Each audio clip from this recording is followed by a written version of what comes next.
اهلا بيكم في مطبخ السعادة. النهاردة عاملين لكم ديك رومي محشي رز وفريك. اول حاجة عندنا ديك رومي وزنه حوالي 10 كيلو، ممكن يكون 12، ده براحتكم انكم او اقل. اول حاجة هنغسله كويس بمية وملح وننضفه كويس قوي عشان الزفارة اللي فيه. يلا نبدأ. اول حاجة هنعملها هنشوح بصلتين صغيرين متقطعين، ممكن تعملوهم في الكبة بس متقطع في الايد احسن. وبعد كده هنحط عليهم كوباية رز وكوباية فريك ونشوحهم شوية مع البصل لغاية بس ما ينشفوا وياخدوا ريحة ولون. وبعد كده هنجيب ماجي ونفركها معاهم ونقلبها شوية، واحدة ماجي بس لغاية ما تدوب خالص معاهم. وبعد كده هنحط البهارات بتاعتنا والملح والفلفل ونقلب برضو، كل ده لسه محطناش مية. دلوقتي هنحط حوالي كوباية وربع مية لغاية بس ما يبانش معانا الرز والفريك زي ما انتوا هتشوفوا دلوقتي.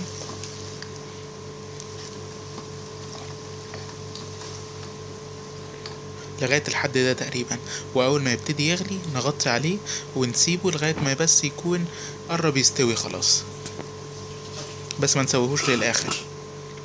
ودلوقتي عندنا الصينية بتاعتنا هنحط فيها بصل وبطاطس، ممكن نحط اي حاجة، اي بوكيه اللي احنا عايزينه، جزر، خضار، اي حاجة.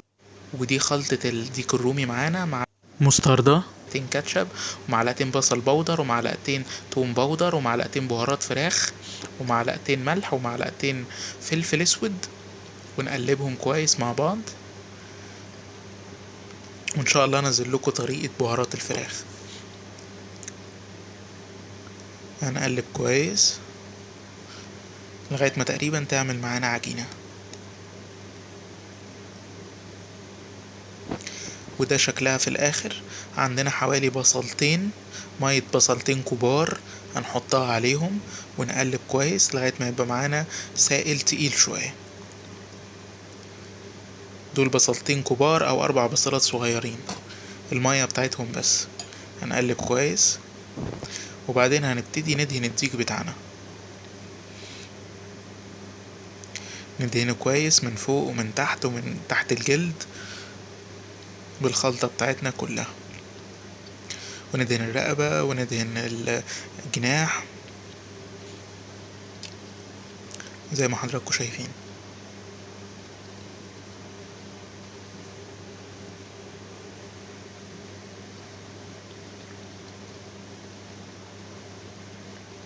اهم حاجة ما نسيبش مكان في الرومي غير ما نحط فيه الخلطة بتاعتنا، من جوه من تحت الجلد من كل حاجة.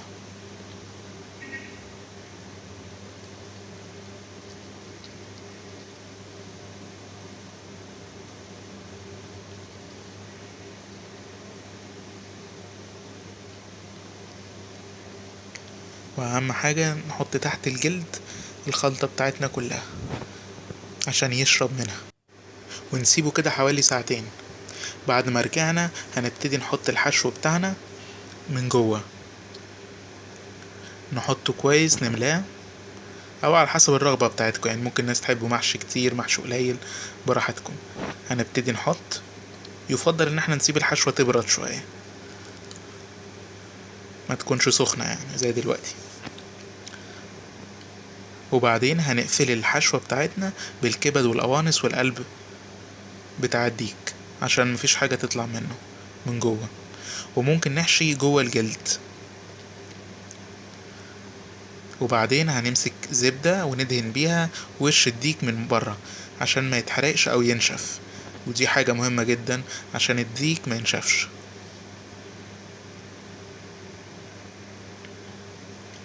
ودلوقتي هنغطيه فويل كويس قوي ونحط من تحت مية، حوالي كوباية مية من كل مكان هنا او هنا، وندخله الفرن على درجة حرارة 220 لمدة 3 ساعات على حسب برضو كل فرن. ممكن فرن يستوي بسرعة، ممكن فرن لأ، انتوا كل ساعة تشوفوه وممكن تزودوه مية. وده الديك بتاعنا بعد ما خلص في شكله النهائي. خد في الفرن حوالي 2.5 ساعة. ويا رب يكون عجبكم ومزيد من الفيديوهات على مطبخ السعادة.